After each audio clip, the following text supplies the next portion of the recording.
The sound of 3 cars pulling into my driveway wasn't what shocked me.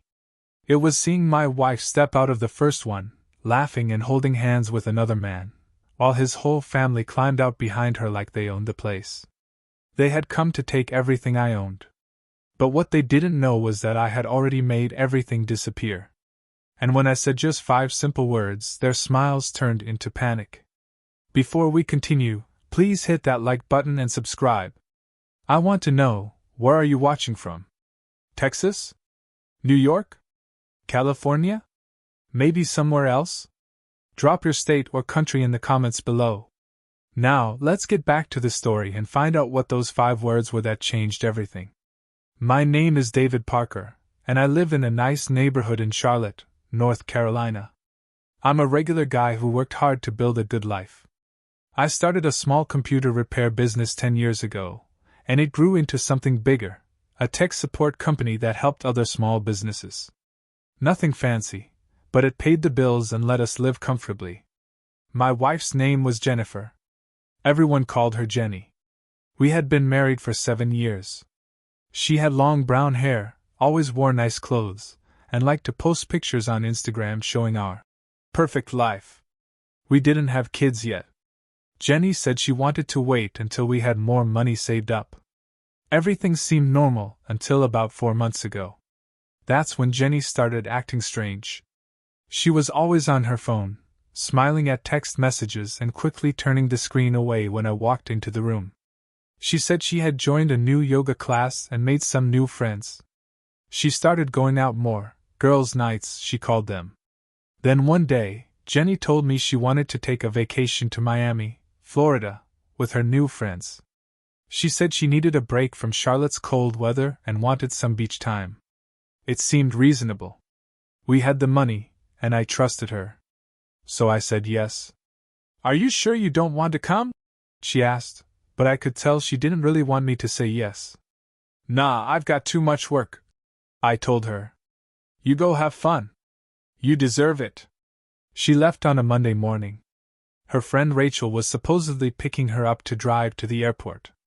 But when I went to kiss her goodbye, I noticed Rachel's car looked different, newer and more expensive. When I asked about it, Jenny quickly said Rachel had just bought it and rushed out the door. That whole week, Jenny barely called me. She sent a few text messages saying she was having fun, but no pictures, no video calls, nothing. That was weird because Jenny usually posted everything on social media. But her Instagram was silent all week. My younger sister, Maria, noticed it too. Maria is smart. She's a teacher and pays attention to details. "David, don't you think it's weird that Jenny hasn't posted any vacation pictures?" Maria asked me on the phone one night. "Maybe she's just taking a break from social media," I said, trying not to worry. "Or maybe she doesn't want anyone to see who she's with," Maria said quietly. That comment stuck in my brain like a splinter. I tried to ignore it, but I couldn't. So I did something I'm not proud of. I checked our shared credit card account online to see what Jenny was spending money on. What I found made my stomach drop. The charges weren't just for hotels and restaurants. There were charges for romantic sunset cruises for 2 people, couples spa treatments, and fancy dinners at places that cost hundreds of dollars. And the hotel? It wasn't the beach resort she had told me about. It was a luxury condo building in downtown Miami. But the charge that really scared me was one from a mortgage company's office. Why would someone on vacation visit a mortgage company? I couldn't sleep that night. I kept staring at the ceiling, my mind racing with questions. Was Jenny planning to buy property in Miami without telling me? Was she with another man? What was really going on? The next morning, I called my best friend from college, Robert Chin. Robert is an accountant, the kind of guy who's careful with money and thinks about everything twice before making decisions. "Robert, I need your help," I said, and I told him everything about the credit card charges. "David, listen to me carefully," Robert said, his voice serious. "If Jenny is doing what I think she's doing, you need to protect yourself immediately. Like today. Right now." "What do you mean?" I asked. "I mean you need to talk to a lawyer before she gets back. If she's planning something involving your business or your assets, you could lose everything you've worked for. That scared me enough to take action. That same afternoon, I drove to see Elizabeth Martinez, a lawyer who had helped me set up my business years ago. Elizabeth is in her 50s, with gray hair and sharp eyes that don't miss anything. I sat in her office and explained the whole situation: the weird vacation, the credit card charges, the mortgage company visit. Elizabeth listened carefully, taking notes on her yellow legal pad. When I finished, she looked up at me with an expression that made my heart sink. "David, I'm going to ask you a direct question, and I need you to answer honestly," she said. "Do you have a prenuptial agreement with Jenny?" "Yes," I said. "You helped us write it before we got married, remember? Jenny didn't want one at first, but you convinced us it was smart to have one." "Good," Elizabeth said, pulling out a thick file from her cabinet. "Because that prenup is about to save your life." She opened the file and showed me the document we had signed 7 years ago. She pointed to a specific section highlighted in yellow. "See this clause right here?" she said. "This is called a fraud protection provision. It says that if either person in the marriage tries to use shared money or business assets dishonestly or for their own secret plans, the innocent person gets to keep everything and doesn't have to pay for the other person's lawyer fees." I read the section carefully. It was written in legal language that was hard to understand, but basically it meant that if Jenny was trying to cheat me out of my money or business, I could protect everything legally. "What should I do?" I asked. Elizabeth leaned back in her chair and folded her hands. "You should prepare for the worst and hope for the best. We're going to protect your business assets, your personal accounts, and your property before Jenny gets back from Miami. If I'm wrong and this is all a misunderstanding, we can undo everything and apologize. But if I'm right, you'll thank me later." Over the next 3 days, Elizabeth and I worked like we were preparing for a war. First, we officially closed down my business, Parker Tech Solutions. That sounds crazy, but Elizabeth explained that we weren't really closing it, we were reorganizing it in a way that protected it from anyone trying to steal it. All the business money went into a special protected account that required both Jenny and me to agree before anyone could touch it. Second, we separated all our bank accounts. The joint checking account where Jenny and I both had access? We moved my half into a new account with just my name on it. Third, we gathered evidence of every single credit card charge Jenny made in Miami. Elizabeth had a computer expert friend who pulled up detailed records of every purchase, including the exact time and location. "This mortgage company charge," Elizabeth said, pointing at her computer screen. "That's the smoking gun. Your wife visited a mortgage broker during her vacation. People don't do that unless they're planning to buy property. But why would she need to visit a mortgage broker?" I asked. "We already own our house." "Exactly," Elizabeth said. "Which means she's looking at buying something else. And David, when people apply for mortgages, they need to show proof of income. Did you give Jenny permission to use your income information?" "No," I said, feeling sick. "Then she's potentially committing fraud," Elizabeth said seriously. "If she's using your financial information to qualify for a loan without your knowledge, that's illegal." My head was spinning. My wife, the woman I had married, the woman I trusted, might be a criminal? "There's one more thing we need to do," Elizabeth said. "We need to install some security on your accounts. I want to make sure that if Jenny tries to access any business money or transfer funds, we get alerted immediately." "Is that legal?" I asked. "Everything we're doing is completely legal," Elizabeth assured me. "We're not stealing from Jenny. We're not hiding money that belongs to her. We're protecting assets that you legally own from being used without your permission." Big difference. The day before Jenny was supposed to come home, I barely slept. I kept thinking about our wedding day, about all the promises we made to each other. I remembered how happy we were, how Jenny cried during our vows and told me I was the best thing that ever happened to her. Had it all been a lie? Or had something changed along the way? My phone buzzed with a text message from Jenny. "Can't wait to see you tomorrow. Bringing some friends home to meet you." They're excited to meet the amazing husband I've been telling them about. Red heart. Friends? Plural? Who brings friends home from vacation to meet their husband? I showed the text to Maria, who had come over to keep me company. This is weird, David, Maria said, frowning at the phone.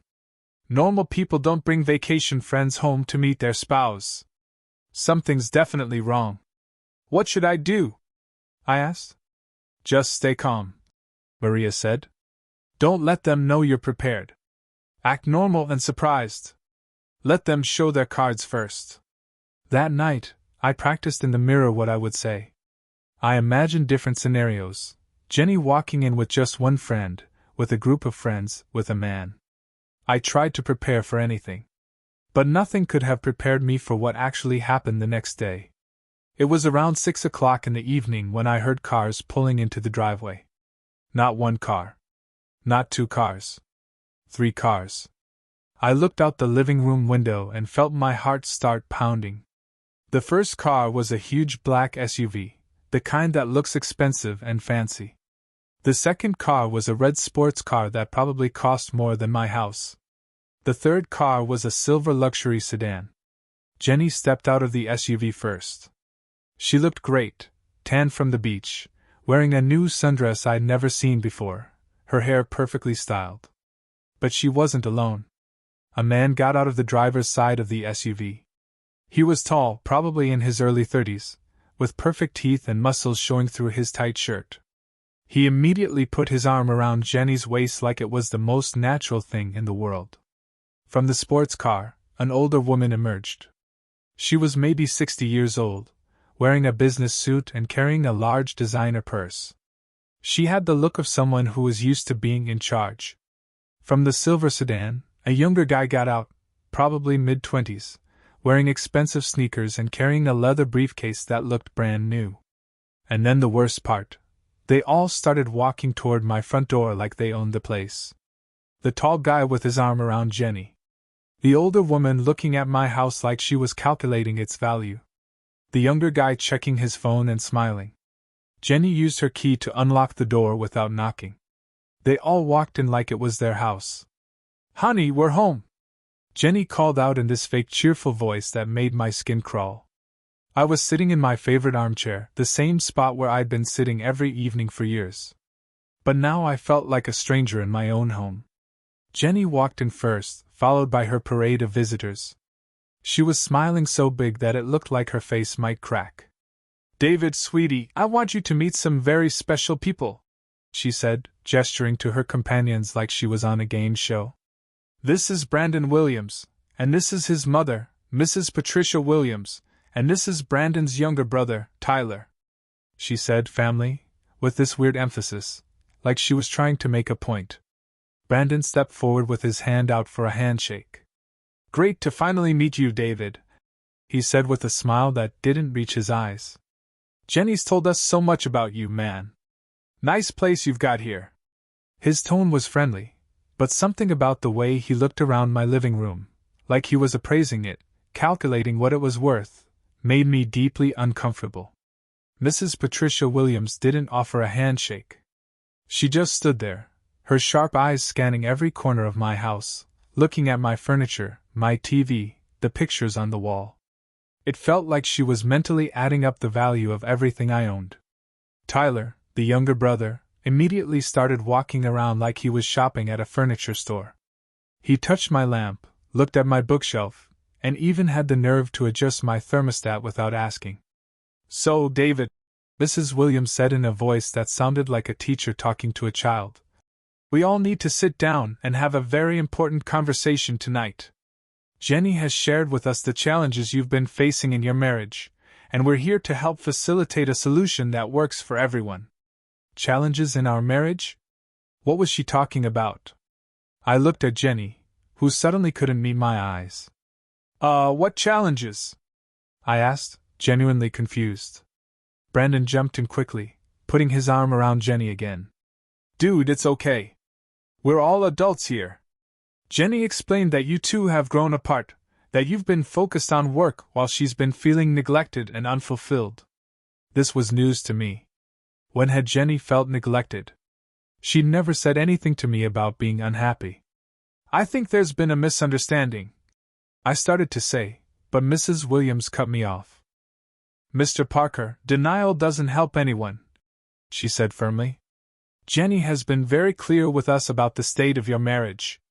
And Brandon has been wonderfully supportive of her during this difficult time. The pieces were starting to fit together in the worst possible way. Jenny and Brandon. Together in Miami. His whole family knowing about it. Coming to my house to, what? Tell me they were together? Let's all sit down, Tyler said, pulling out papers from his briefcase and spreading them on my dining room table like he was about to conduct a business meeting in my own home. I should have felt angry. I should have felt betrayed. And I did feel those things. But more than anything, I felt strangely calm because I knew something they didn't know. While they had been planning whatever this was in Miami, I had been planning too. And I was about to find out if all my preparation was going to pay off. Tyler spread out the papers on my dining room table like he was setting up for the most important business deal of his life. I could see official-looking documents with lots of small print, places marked with little yellow sticky tabs that said, "Sign here." Brandon made himself comfortable on my couch, stretching out like he lived there. Mrs. Williams sat down at the head of my dining table, the spot where I usually sat during dinner. Jenny stood between me and the front door, not exactly blocking it, but making it clear whose side she was on. "Now, David," Mrs. Williams began, speaking slowly like I was a little kid who needed extra help understanding things. "We're all here tonight because we care about Jenny's future. And yours too, of course." "Of course," I repeated, my voice flat. Tyler pulled out a fancy pen from his jacket pocket and set it down next to the papers with a little click. "These are just some simple documents that will make everything easier for everyone," he said, flashing a smile that was probably supposed to be friendly but looked more like a shark showing its teeth. I walked over to the table and looked down at the papers. Even from a quick glance, I could see words like power of attorney, asset transfer agreement, and property rights waiver. These people wanted me to sign away everything I owned. "What exactly are these papers?" I asked, even though I already knew. Mrs. Williams stood up and pointed to the first document. "This one gives Jenny the authority to make financial decisions on behalf of both of you. It's really just a formality, since married couples should trust each other with these things anyway." Trust. She was talking to me about trust while her son had his arm around my wife. "And this one," Tyler continued, pointing to the second document, "transfers the ownership of Parker Tech Solutions entirely to Jenny. Since you've been so busy with work, it makes sense for her to take over the day-to-day management. And this last one," Brandon added, finally speaking up from the couch, "is an agreement that you'll support Jenny's investment decisions, including her new property ventures in Miami." There it was. Miami. Property. Just like Elizabeth had predicted. "So let me get this straight," I said slowly, looking at each of them in turn. "You want me to give Jenny complete control of my business, let her make all our financial decisions, and agree to support buying property in Miami that I've never seen or heard about until right now?" "When you say it like that, it sounds bad," Jenny said quickly, her voice getting higher and more nervous. "But David, baby, this is actually good for us. The Williams family has been so amazing, teaching me about investments and opportunities. They know people in Miami who can help us make real money, not just the small stuff your business brings in." "Small stuff?" "My business that paid for her car, her clothes, her Miami vacation, that was small stuff." "How much money are we talking about?" I asked. Mrs. Williams smiled like she'd been waiting for this question. "The condominium in Miami is listed at $450,000. With Brandon and Jenny living there together, they can rent out part of it and—" "Wait," I interrupted. "Brandon and Jenny living there together?" The room went very quiet. Jenny's face turned red. Brandon suddenly looked very interested in his shoes. Even Tyler stopped shuffling his papers. "David," Jenny said softly, "I was going to explain this better, but Brandon and I have fallen in love. Real love. The kind of love where you just know you know? And his family has been so welcoming, so supportive. They treat me like I'm already part of their family. And you need my money to buy them a condo, I said. It wasn't a question. It's not like that, Jenny said, her voice getting defensive. This is an investment opportunity. The Miami market is booming, and with your income and credit score, we can qualify for an amazing mortgage. The Williams family has connections with lenders who specialize in this kind of thing. So you already talked to mortgage lenders, I said. In Miami. While you were on vacation. Another silence. Jenny showed them some preliminary financial information. Mrs. Williams said carefully. Nothing official, of course. Just to see what might be possible. What financial information? I asked, even though I already knew the answer. Just, our tax returns, your business income statements, bank records, Jenny said, not meeting my eyes. Tyler works in real estate, and he said we needed to show proof of income to see if we could qualify. There it was. Fraud. Identity theft. Using my financial information without permission. I looked at each of them, Brandon with his fake smile, Mrs. Williams with her calculating eyes, Tyler with his expensive pen, and Jenny with her guilty face. And then I said the 5 words that made everything change. Honey, you're too late. The silence that followed was so complete that I could hear the kitchen clock ticking in the next room. What do you mean, too late? Jenny asked, her voice shaking. I walked over to my armchair and picked up a brown leather folder that had been sitting there the whole time. I'd placed it there that morning, knowing this moment would come. Parker Tech Solutions was officially dissolved 4 days ago, I said calmly, opening the folder. The business is gone. That's impossible. Tyler jumped up from his chair. You can't dissolve a business without your wife's consent. Actually, I said, pulling out a paper with an official state seal on it. According to North Carolina business law, either owner of a partnership can start dissolution procedures if there's been a breach of trust or misuse of company resources. I set the paper on the table where everyone could see it. It had dates, signatures, official stamps, everything that proved I was telling the truth. Jenny grabbed the paper with shaking hands, her eyes scanning the words like she was trying to find proof that this was a joke. David, no. No. You didn't. You couldn't have. The business bank accounts were closed 3 days ago. I continued, my voice steady. All the money was transferred to a protected trust account that requires both of us to agree before anyone can touch it.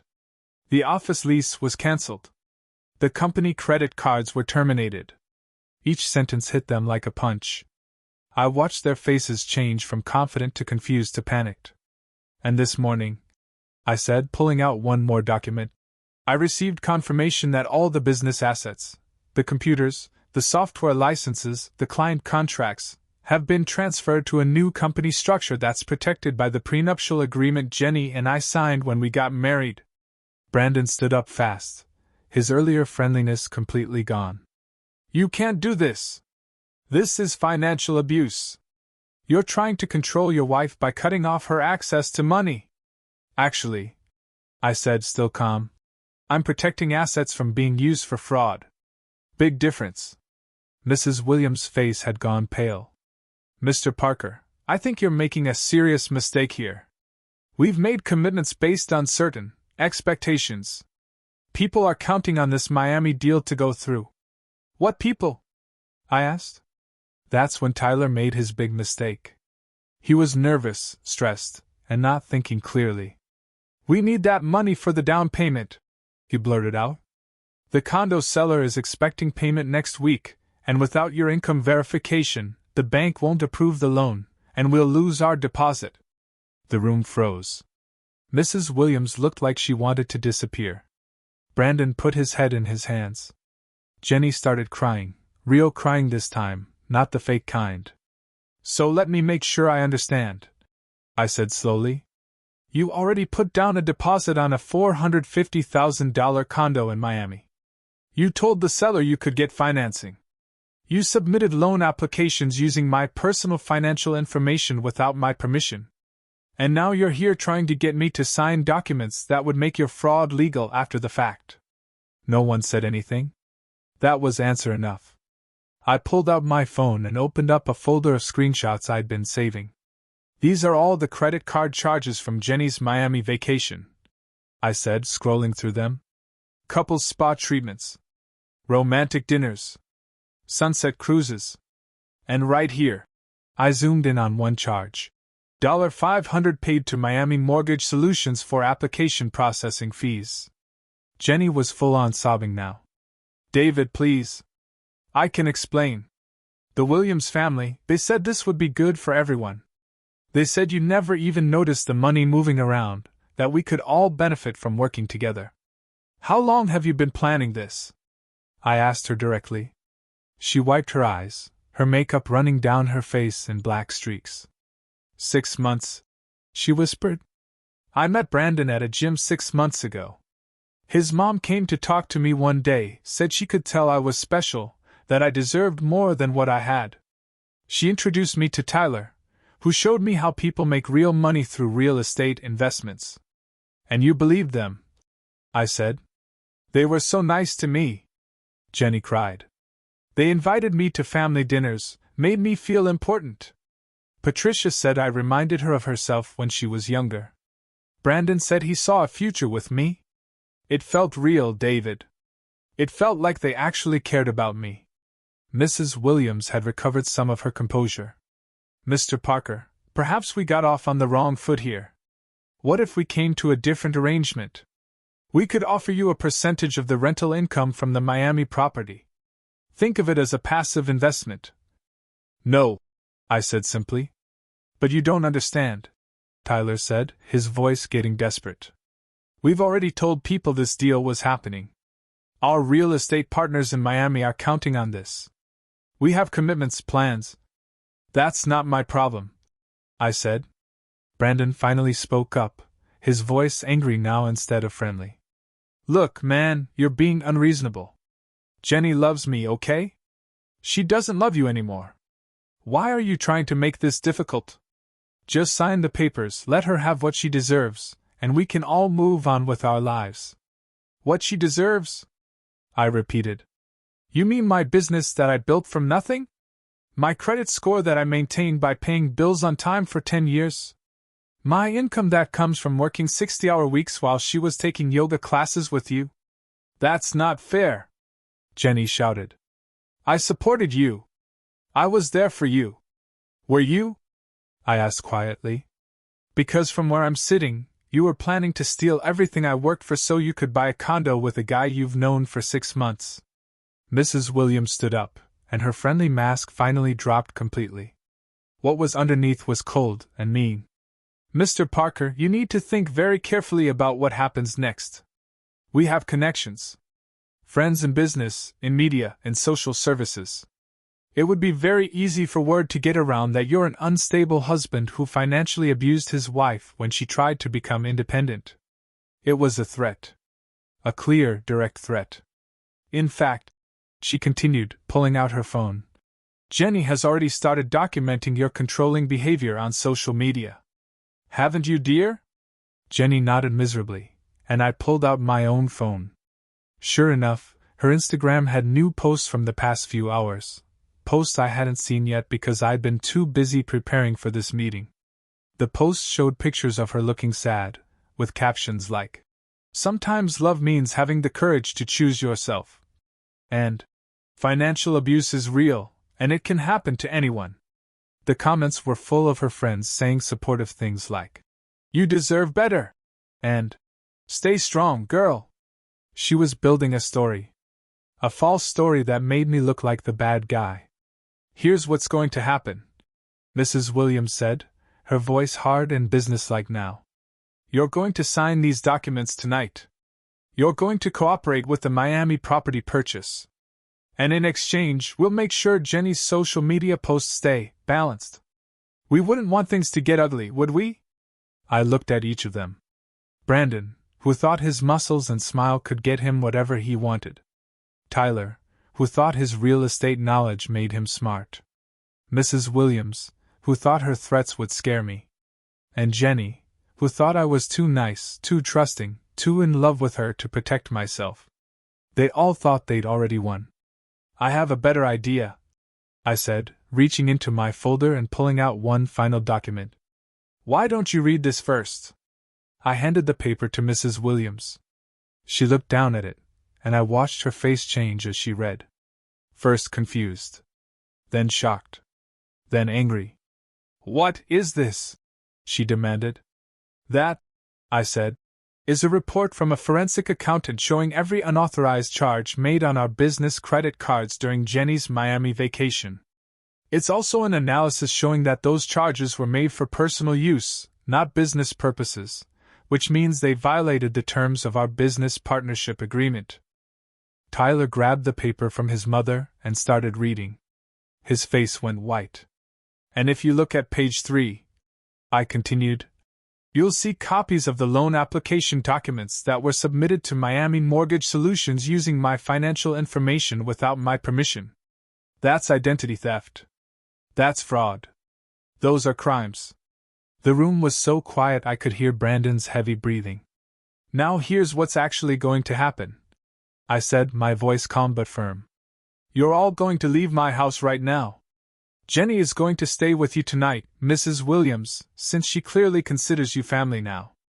Tomorrow morning, my lawyer will send Jenny official divorce papers with a very simple settlement. She keeps her personal car and personal bank accounts. I keep the business assets and the house. Everything split according to our prenuptial agreement, which protects innocent parties from fraud. And if we don't agree? Brandon asked, trying to sound tough but failing. Then my lawyer sends this forensic report to the police and to the bank that you submitted fraudulent loan applications to, I said simply. And we let the legal system sort out who committed crimes and who didn't. Mrs. Williams opened her mouth to argue, but I held up my hand. I'm not done, I said. You have one other option. You can sign a document admitting that you used my financial information without permission, that the loan applications were fraudulent, and that you won't pursue any further claims to my assets or income. In exchange, I won't report you to the police. That's blackmail, Tyler shouted. No, I corrected him. Blackmail is when you threaten to expose someone's secrets unless they pay you. This is me offering to not report crimes in exchange for you leaving me alone. Totally different. I could see them all looking at each other, silently communicating, trying to figure out if I was bluffing. You're bluffing, Brandon finally said. You wouldn't really report us. You love Jenny too much to send her to jail. I looked at Jenny, really looked at her. The woman I'd married 7 years ago. The woman who'd promised to love me in good times and bad times. The woman who'd been planning to steal my life savings to buy a condo with another man. Try me, I said quietly. That's when Jenny completely broke down. She fell to her knees, grabbing my hands with desperate strength. David, please! I'm sorry! I made a mistake! The Williams family, they manipulated me, they made me think this was a good idea, but I see now how wrong it was. Please don't report us. Please! I'll do anything. Mrs. Williams pulled Jenny up roughly. Stop it, she hissed. Don't beg him. He's the one who's going to lose here, not us. But I could see the fear in her eyes now. She knew I had them cornered. You have 10 minutes to decide, I said, looking at my watch. Sign the document admitting fraud and leave. Or don't sign it, and I call my lawyer right now to start criminal proceedings. Your choice. Tyler was the first to crack. Mom, we should just sign it. If this goes to court, we could lose everything. The Miami deposit, our reputation, maybe even our real estate licenses. Shut up, Tyler, Mrs. Williams snapped, but her voice didn't have the same authority anymore. Brandon was pacing back and forth, running his hands through his hair. This wasn't supposed to happen like this. Jenny, you said he was clueless. You said he never paid attention to the accounts. I thought he didn't. Jenny sobbed. He never checked them before. Well, I started checking them 4 days ago, I said. Right after I noticed the Miami Mortgage Company charge. Funny how that works. Mrs. Williams pulled out her phone and made a call, walking into my kitchen for privacy. I could hear her talking in a low, urgent voice, probably to a lawyer or someone she trusted to give her advice. When she came back, her face was hard but defeated. "We'll sign your document," she said through gritted teeth. "But this isn't over, Mr. Parker. You've made enemies today." "I didn't make enemies," I corrected her. "I just stopped pretending that you were friends." Tyler pulled out a different paper from his briefcase. The one I'd had Elizabeth prepare, the one that said they'd used my information fraudulently and wouldn't make any more claims. He read it carefully, his jaw clenched, then signed it. Brandon signed next, his hand shaking slightly. Mrs. Williams signed last, pressing so hard with the pen that she almost tore through the paper. Jenny looked at me one last time, her eyes pleading. "David, is this really how it ends? After everything we've been through?" "You ended it when you went to Miami with another man," I said. "I'm just finishing what you started." She signed the paper with trembling hands, her tears falling onto the document and smudging the ink. "Now get out of my house," I said quietly. "All of you." They gathered their things in silence. Tyler shoved his papers back into his briefcase. Brandon grabbed his jacket from my coat rack. Mrs. Williams walked out first, her back straight and proud even in defeat. Jenny was the last to leave. She stopped at the door and turned back to look at me one more time. "I did love you once," she whispered. "Before all this. I want you to know that." "Maybe you did," I said. "But love isn't just a feeling, Jenny. It's also a choice. And you chose something else." The door closed behind her, and I was alone in my house for the first time in a week. I stood there for a long moment, just breathing, letting the reality of what had just happened sink in. Then my phone rang. It was Maria. "Did they leave?" she asked immediately. "Yeah, they're gone." "Are you okay?" I thought about it. Was I okay? My wife had just left me for another man. Her lover's family had tried to steal my business. I just forced them all to sign legal documents admitting to fraud. "Actually," I said, and I was surprised to hear that I meant it, "I think I am okay. Or at least I will be." "I'm proud of you, big brother," Maria said softly. "You protected yourself without losing who you are. That takes real strength." Over the next few months, I learned a lot about starting over. The divorce was finalized quickly because Jenny didn't fight it. She couldn't fight it, she'd signed the document admitting to fraud, which meant she had no legal ground to stand on. She got her personal car, her personal bank account with the $3,000 that was in it, and nothing else. I heard through mutual friends that the Miami condo deal fell through. Without my income verification, the bank rejected the Williams family's loan application. They lost their $15,000 deposit. Tyler lost his real estate license after the bank reported the fraudulent application to the state licensing board. Brandon moved back in with his mother.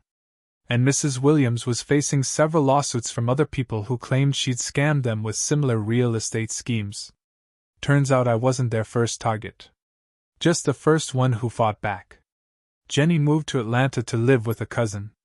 She deleted all her social media accounts after people figured out the truth about what had happened. Her friends who had posted supportive comments about her escaping financial abuse quietly unfollowed her when the real story came out. I started my business again, but this time under a new name, Phoenix Tech Solutions. Like the bird that rises from the ashes. My sister Maria helped me design the logo, a phoenix spreading its wings. The business actually grew bigger than before. Apparently, my story had spread around Charlotte. Small cities are like that, and other business owners respected how I'd protected myself. They wanted to work with someone they could trust, someone who was smart about security and careful with money. I even started teaching classes at the community college about financial protection and business security. Turns out my experience made me an expert that people wanted to learn from. 1 year after that terrible night, I was sitting in my office, a new office in a better location, when Maria walked in with coffee and donuts. "Happy anniversary," she said with a grin. Anniversary of what? I asked. 1 year since you became the most famous divorce story in Charlotte. She laughed. People still talk about you at my school. Be like David Parker. Protect yourself before problems happen. I shook my head, smiling. I'm not famous. I'm just a guy who read his prenup and listened to his lawyer. You're a guy who saw danger coming and prepared for it instead of hoping it would go away. Maria corrected me. That's not common. Most people see red flags and make excuses. You saw red flags and made phone calls to lawyers. She was right. And I'd learned something important through all of this. Protecting yourself isn't mean. It's necessary. Trusting people is good. But verifying that trust is smart. And sometimes the kindest thing you can do for someone is let them face the consequences of their own choices. Jenny had made her choices. The Williams family had made their choices. And I had made mine. I chose to protect what I'd built. I chose to stand up for myself. I chose to not be a victim. And you know what? I'd make the same choice again. The end. So what do you think? Did David do the right thing? Would you have been as prepared as he was, or would you have trusted your partner until it was too late? The biggest lesson here is simple: hope for the best, but prepare for the worst. David's prenup and his decision to talk to a lawyer saved his entire life. He didn't wait until everything was gone. He acted when he saw the first warning signs. Remember, pay attention to changes in your partner's behavior. Protect your financial information and check your accounts regularly. Don't ignore red flags just because you want everything to be okay. Talk to professionals, lawyers, accountants, before problems get too big. Trust your instincts when something feels wrong. If you learned something from David's story, please hit that like button and subscribe. Drop a comment below telling me what you would have done in David's situation. And share this video with someone who needs to hear this message about protecting themselves. Thanks for watching, and I'll see you in the next video. Remember, being prepared isn't being paranoid. It's being smart.